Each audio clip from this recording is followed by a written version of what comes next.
the timing in which he came in, that's what I'm saying, God is funny. The timing in which he came into my life, I think it was during a time where I wouldn't say I was on a point where I was actively and intentionally thinking of getting married. Hello there, I'm Theo and this is my love nest. Welcome and thank you so much for clicking on this video. Now that you're here, please watch it all the way to the end. A very big shout out to everybody who subscribes to my channel so far, everybody who likes my videos, everybody who comments, and everybody who recommends my content to other people. Thank you so much, and I appreciate you. If you haven't subscribed, please do subscribe and put the notification bell on so you know every time I put up a video. I really tried to say my intro slow this time. I hope I did it right.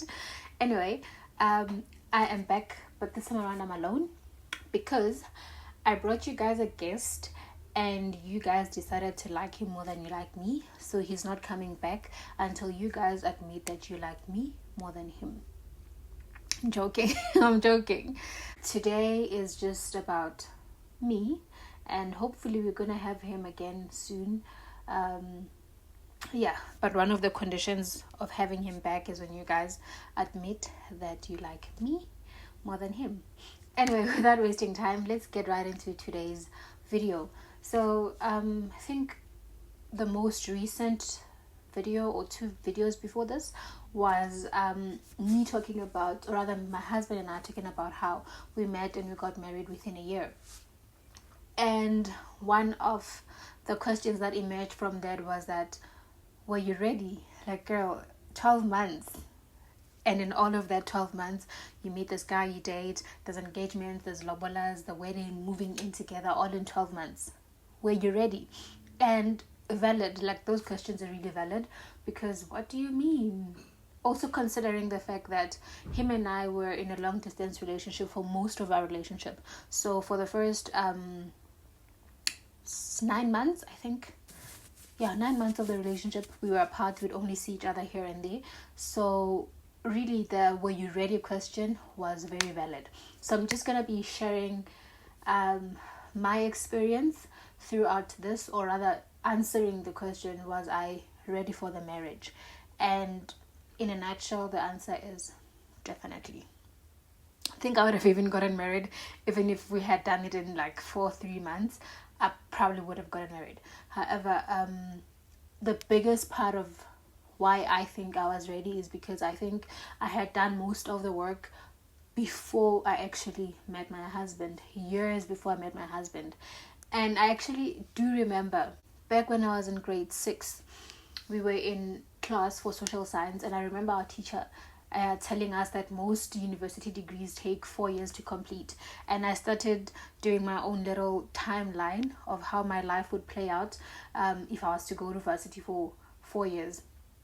So I had timed myself to say, okay, I'm gonna get to matric at 18 and then complete I start first year at 19. So when I'm like 22, I'll be doing final year. No, do I start working at 22? That's my final year.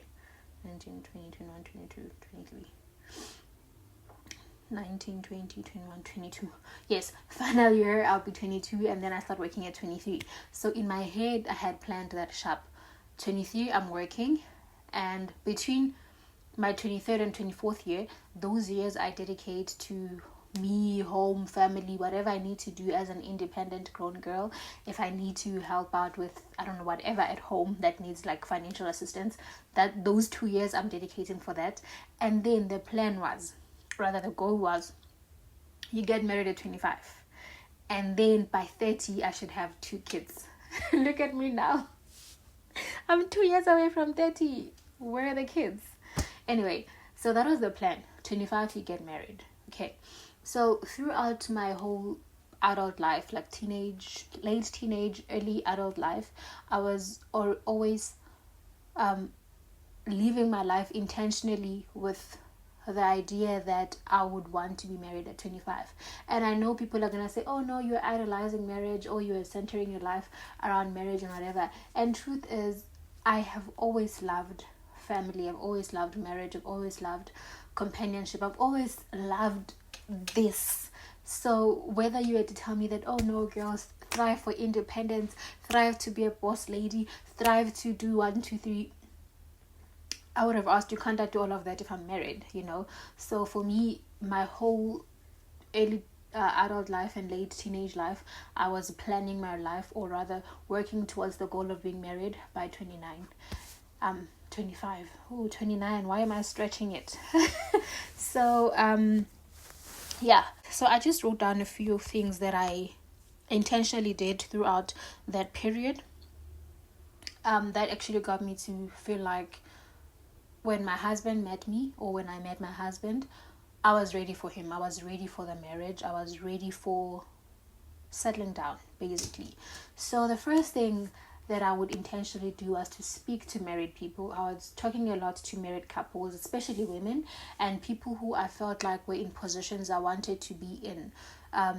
People whose marriages were like, kingdom marriages, people who seemed to be in healthy marriages.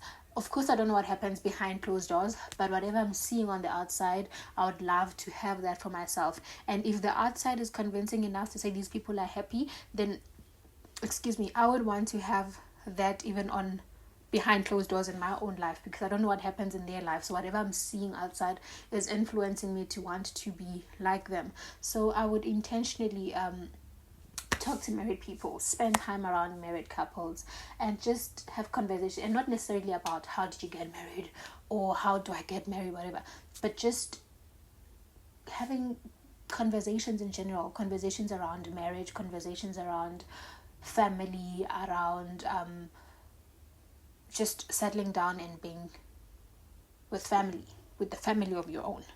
And I wasn't really strict about like the age to say, oh no, I was only speaking to like 30-year-olds or people who've been married for 5 years. I was speaking to everybody and anyone. Like, if you want to speak about marriage and I'm in your presence, trust me, I was gonna listen, and I would take something with me. I'd learn something from that conversation. Secondly, what I was doing was to intentionally read books, listen to podcasts, attend workshops, like anything that would equip me towards being a married woman, or basically that. I was there. You invite me to a seminar and it says preparing for marriage or marriage the kingdom way, whatever, you'd find me there.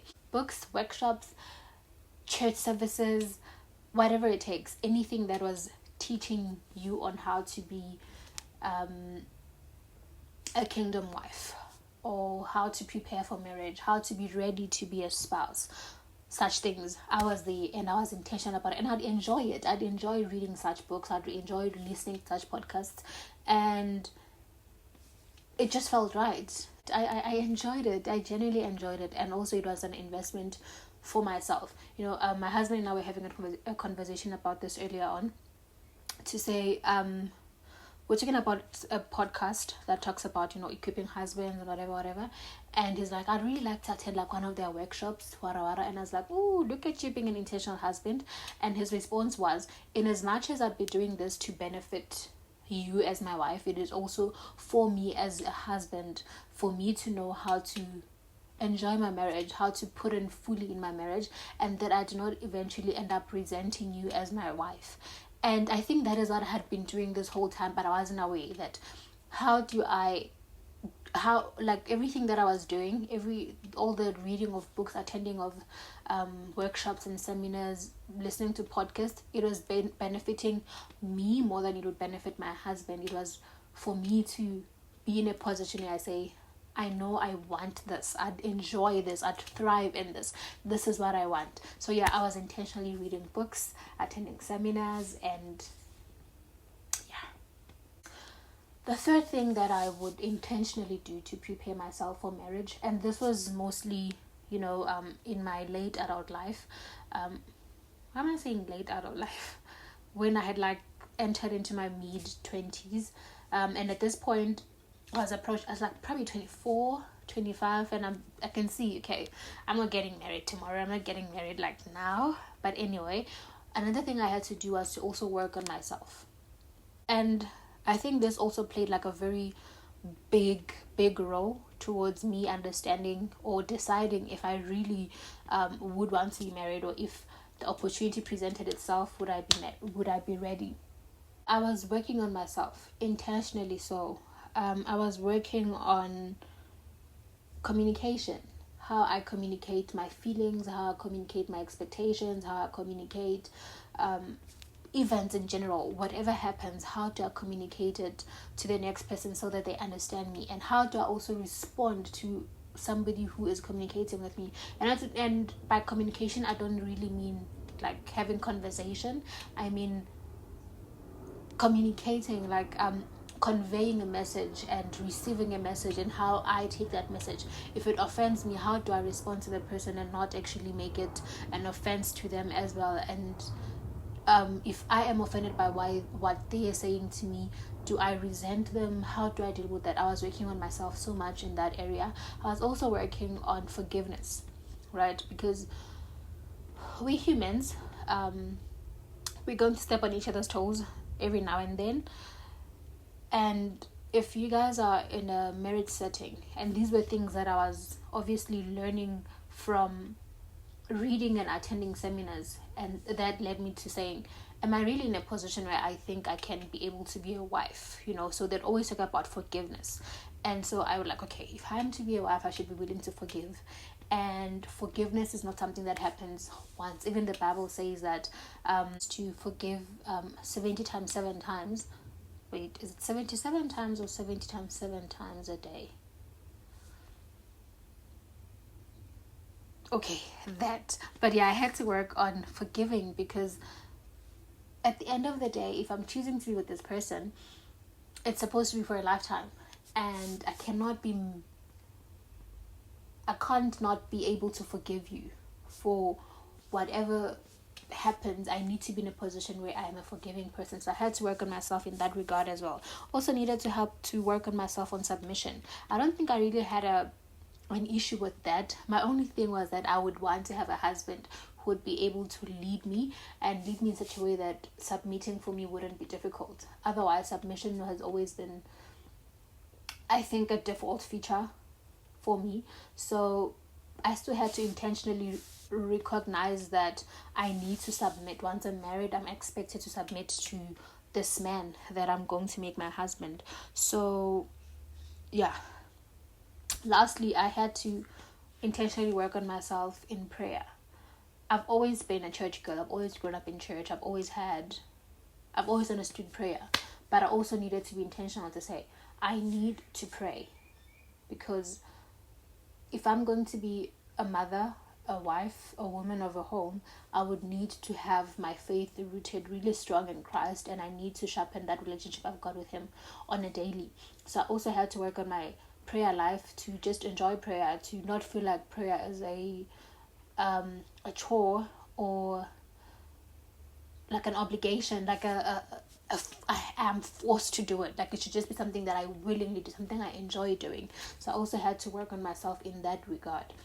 And speaking of prayer, so the fourth thing I did to prepare myself for marriage was to pray about it. Intentionally pray about marriage. I remember at some point I wrote down a list of the qualities that I want my husband to possess.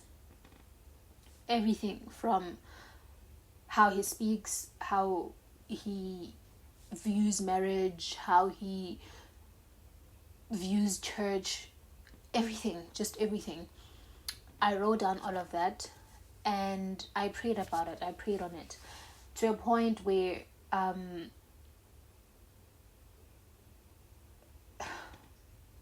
God is funny. Like, God has a weird sense of humor. To a point where if I'm in a relationship with somebody, a few of those qualities that I have on would be highlighted to say, this is not really in your books. This is actually the opposite of what your list says. But sometimes I would, brush it off. It's not really a big deal. We can work around it. But as time went, when I met my husband, when we were just in the early stages of our relationship, just getting to know each other, talking, I realized that he was exactly what was on my list. And not that as we are talking, I'd have my list out and I'd be checking and ticking that, oh yeah, he said that, he said this. But it was a thing of, we'd just randomly be having a conversation, and I wouldn't impose my views on a topic on him. He'd just randomly say things like, yeah, whenever I do get married, I want to have children within the first 2 years of the marriage. And in my head, I'm like, oh wait, that's exactly what I want, it's an example. That's exactly what I want. Or maybe if we're speaking of finances, and then he'd mention equality, to say, yeah, in my home I'd expect my wife to, I don't know, exhibit this and this quality towards finances. And I'm like, that's exactly what I feel, that's what I think, that is my view as well. So it was those little things, no, those big things that I had prayed about, and God would just show me, and not even like vaguely show me, like show me. And when I walk out of the conversation, I'd be sure that him and I are on the same page. It's not necessarily a thing that I would have to like convince each other to say, maybe if So yeah, I had a list of the qualities I wanted out of my husband, and when I met this guy, he possessed all of it.